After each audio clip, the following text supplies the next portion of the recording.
town of some 16,000 people, one of our traditional gateways to the southeast. It's a town steeped in history and accustomed to its share of troubles. Today the bad times have come again, for Wexford is a microcosm of Ireland in recession. Time is running out for 147 workers in this factory, once a showpiece of Irish agricultural machine making, Pearson's.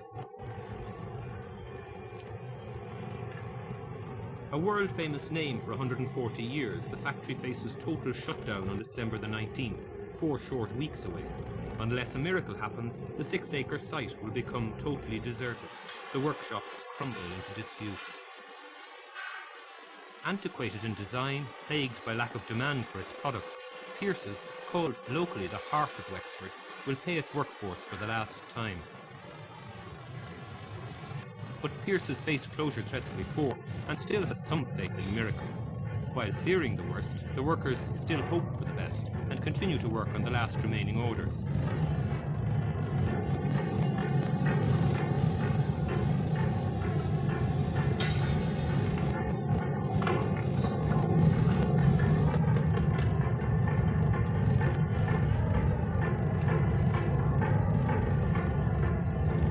The average age of people facing redundancy here is over 40. They're long-time employees, sometimes the 3rd or 4th generation of families, and they feel they're part of a family business.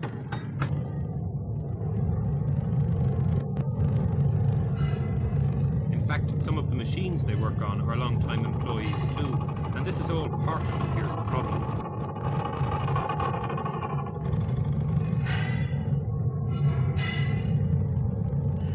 Basically, we know the situation. We've announced the closure to the shop stewards and also to the IDA. What we've got from now till Christmas to sort of continue running the business. In the boardroom as well as on the factory floor, there's still hope for an 11th-hour reprieve. Although all the warning noises have been made, no one admits straight out that it's all over. Order levels, production and financial implications.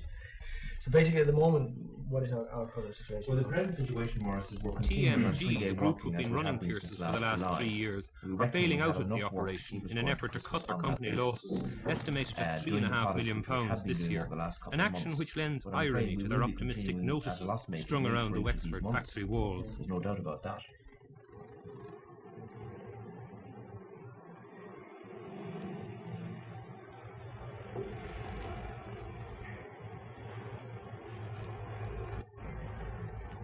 The thought that the next inspector is the receiver resulted in a workers' action committee.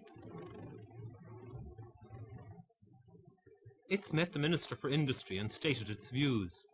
Last March, Mr. Buckley brought all the workforce of Pearse's to the Talbot Hotel. And in the Talbot Hotel, he reassured us about the prosperity of Pearse's, the future of our jobs, and the likelihood of further employment and creating jobs in Pearse's. As far as we're concerned, we believe that we are not talking about 147 jobs here in Wexford. We are talking about the livelihood of about 600 people. Flexibility and mobility of labour here is second to none in any part of the British Isles. We have a workforce here that most employers are clamoring for in the country. Sean, what's gone wrong? Have your employers let you down? Pearse's first let us down. They are the cause of all our troubles because they didn't change with the times. We had a record in the agricultural machinery second to none in Europe. I mean, we exported one time to South America, we exported to France, we exported to Britain. But we didn't change with the time. We got ample opportunities of changing with the times, but he didn't change with the times. And that's the main cause why we lost the biggest source of employment we ever had here, the agricultural machinery industry. Maurice Buckley, the straight-talking boss who, with Michael Smurford, shares a 23% holding in the TMG group, has put the bald fact to the workforce. It's simply this. Unless £1.8 million worth of orders are guaranteed by the end of the year, that's orders, not promises, the factory will go on operating at a loss. And TMG, who've already closed down the manufacturing operation at Hammond Industries in Dublin for the same reason, say they can't take any more losses. In an effort to inject work into the factory, Buckley switched production to making cabs for tractors manufactured by Massey Ferguson, another company in the TMG group. The agricultural recession thwarted that scheme. Good news so that we can keep people back into work. So from Gordon, keep it up anyway, Gilbert. How are we doing on this one? Pardon? How are we doing on this? Oh, that's not bad. Go ahead.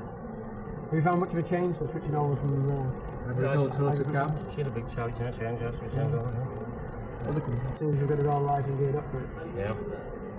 You never thought you were in the town and finish up making cabs? Think, no, I don't know what I think of it. What the hell? Thanks a lot. Ronnie Fitton. How's things, alright? Yeah, Good. Churning them out, are you? Yeah. Quite a amount, you know. Enough for how many? Oh, I would say 200 cabs.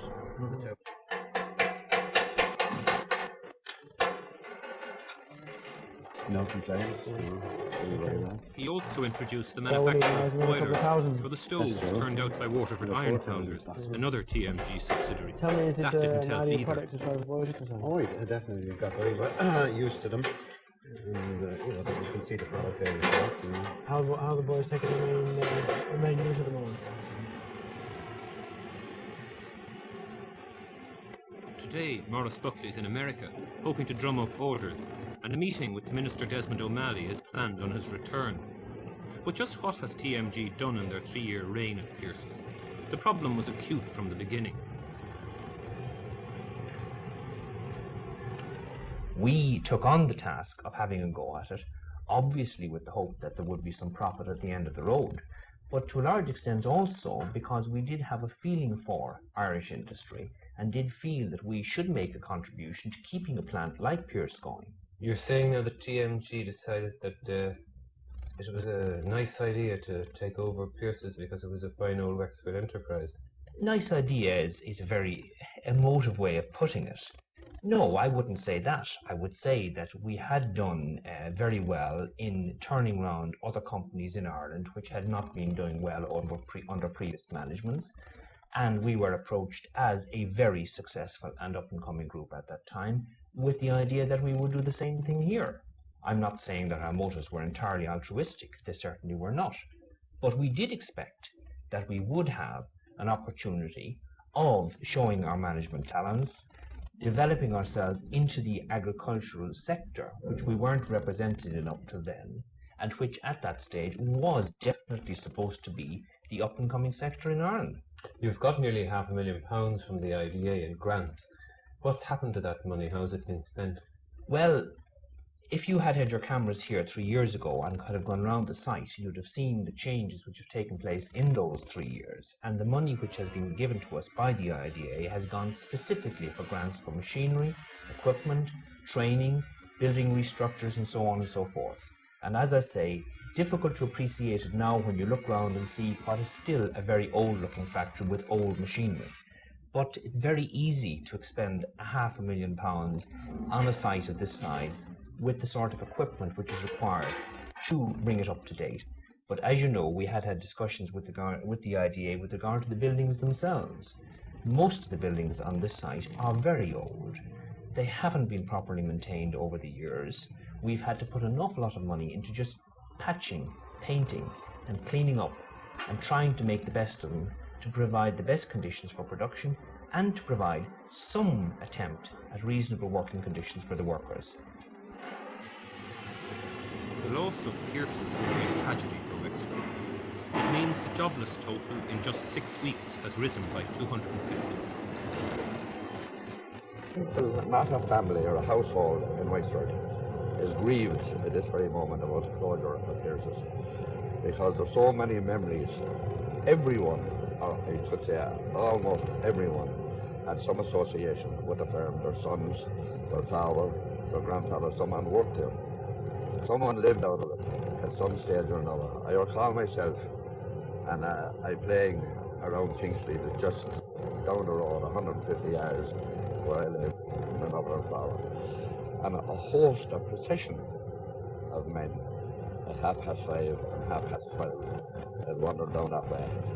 So over the years, since after the war, let me say, I can safely say, from 1947, when the English, our competitors in England, were changing from war components to getting back into general industry again, we had every opportunity here of capturing the agricultural implement market.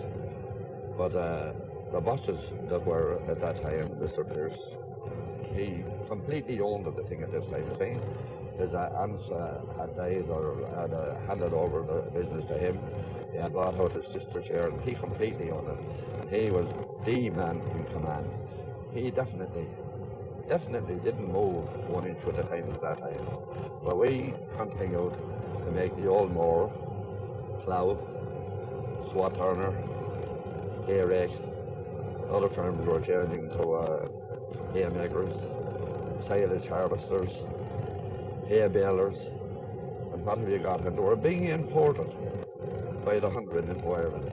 And we just sat down and let them come, we didn't change. For the families who live clustered around the factory walls, there's every promise of a bleak Christmas. If not this year, certainly next. And if you're a family, like the 5 Siggins children, it looks even bleaker beyond that.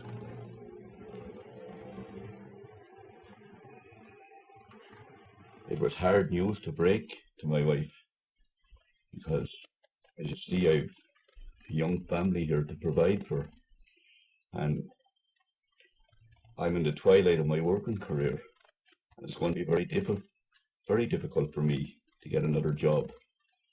So my wife took it fairly well at first, but I think the hard facts are sinking home to her now. And it wasn't a nice job to come home. It's not a nice job for anyone to come home and have to tell their wife they're going to be out of work. It didn't really hit me until Friday evening when Sean came in with his redundancy notice. And it really dawned on me then, you know, that Pierce's was going to close and that it was coming up to Christmas and Sean was going to be out of work, and it wasn't just for a little while, it was going to be for good. And, you know, Sean's not going to get a job that easy. With 5 children, what's that going to mean in practice?